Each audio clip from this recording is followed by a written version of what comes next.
What was the key driver of looking at technology in a traditional, volume-based commodity business? What is your thought process internally when you all did this? Sure. See, I would respond it from two perspectives. The first is when you are operating in a commodity business where the scale is huge, but the margins are wafer thin. The scope for errors or the scope for inefficiencies are very limited. Yeah. So one cannot afford to make mistakes. One have to have very quick response to the market. One has to have a very good pulse of the market. And whatever resources we have, one needs to use those resources very intelligently. And definitely that's where technology comes into play.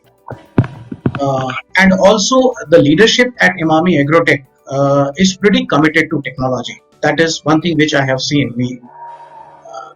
At the same time, the group also has a vision to go beyond this edible oils, and we want to establish ourselves as a full-fledged food or an FMCG company.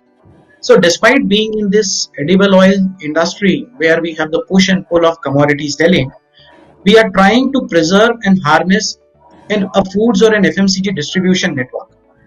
So until and unless you bring in technology into your sales and distribution network, you cannot adopt those kind of best practices. One cannot bring in that kind of talent.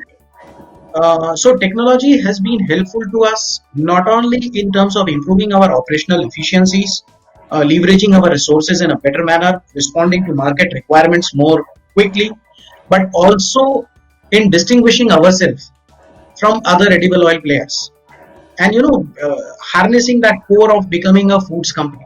Otherwise, it's very difficult for a commodity organization to evolve into a branded packaged foods organization.